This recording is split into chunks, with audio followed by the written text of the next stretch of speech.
Hey guys, how's it going? It's Mr. Jack here, and today I want to talk about the most important topic that has chained men throughout history like never before. This is something that, if you don't break free from, you'll have to say goodbye to a life of freedom and always be stuck in bondage. And that topic is none other than self-pleasure. That's right. In this video, I'm going to show you how to break free from this ridiculous habit and take control of your life and your thoughts. Before we get started, hit that subscribe button, and after the video, check out the channel because I've got a ton of awesome videos ready for you. Let's go! Let me break it down for you real quick. First off, you gotta stop the sexual thoughts. All that self-pleasure stuff starts with those thoughts. If you can control your fantasies or stop checking people out, you're already halfway there. 'Cause without those thoughts, there's no reason for your hormones to get all fired up. Now, how do you stop it, and what do you do with all that energy that sexual desire creates? If you're over 14 and you've been addicted to this, it's gonna be a bit harder. Your body's used to it now, so when you stop, you might feel stuff like fear, stress, anger, or even back pain. So, while we're working on quitting, we also need to deal with those feelings too. If you're one of those people who do it just for the pleasure, quitting is definitely easier for you, and you should stop as soon as possible. Otherwise, it's gonna turn into something addictive, like a drug for dealing with depression. I'll explain more about this scientifically later on. Sexual thoughts. Like we said, self-pleasure needs sexual thoughts. It's those thoughts that trigger the rush of hormones. Take a look at the table next to this. If you can stop any kind of sexual interaction, then the hormone rush won't even happen. But keep in mind, sexual interaction includes even the smallest thing, like seeing a sexual scene or having a casual, intimate conversation with someone of the opposite sex. These little things can trigger that hormone rush, and that rush pushes your mind into sexual thoughts. This hormone surge hits the mind like a shock. So, the first step is to minimize any sexual interactions. Don't fool yourself. You'll definitely notice when it happens, and soon after, you'll also feel the hormone rush coming on. According to research, each person has sexual thoughts at least 9 times a day. So, you need to do your best to minimize the time spent on those thoughts. If those sparks of sexual thoughts hit your mind 9 times, and you give them more than a second of your attention, your body will definitely experience an even bigger hormone rush. We need to try to reduce those 9 sexual thoughts and also cut down on the time we spend on them. Ideally, we should let those thoughts pop into our minds for less than a second and then distract ourselves. Personally, whenever a sexual thought came to me, I would do 10 push-ups, sometimes even more.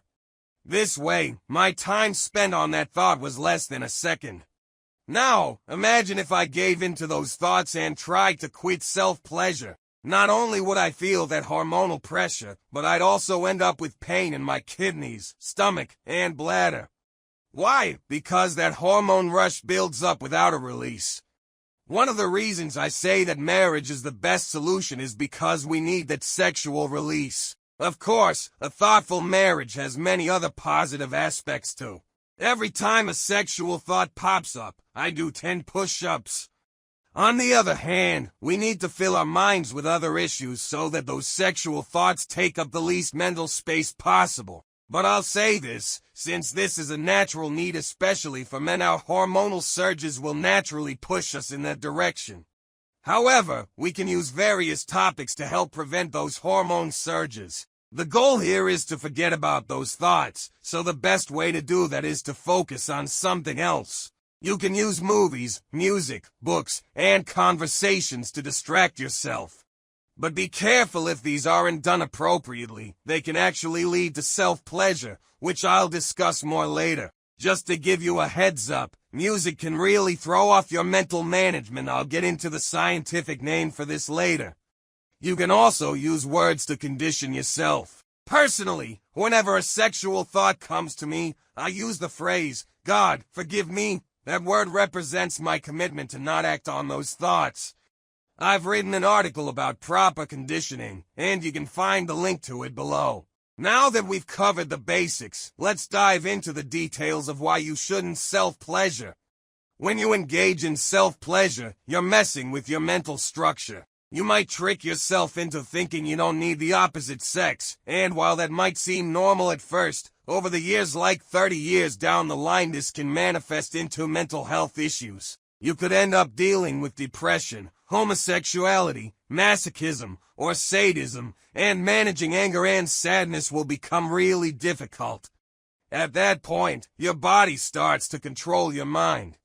I'll go into more detail about this in a future post. Now that we have an understanding of sexual thoughts, we need to take control of our minds. The best approach is to think before you speak or act. In other words, think first, then say something. Plan ahead before you take action. This habit comes with a bunch of benefits, and I'll explain it in detail in a future post. Now, the energy in your body needs to be released because that energy can push you towards self-pleasure. Important note, you should consider marriage. According to Freud's research, among the factors that lead to mental illnesses, sexual desire is the primary one. It can be said that desire is the root of all mental health issues. If a person doesn't release their sexual energy, they can develop a kind of mental illness that replaces sexual satisfaction. So, why shouldn't you self-pleasure? My brothers, I'll cover the rest of this topic in the next video so it doesn't get too boring for you. In the next part, we'll dive into practical strategies to break free from this bondage that's holding men back from their goals and keeping them in a constant state of depression. If you haven't hit that subscribe button yet, stick with me and give this video a like so I can get some energy to keep going. Until the next video, take care.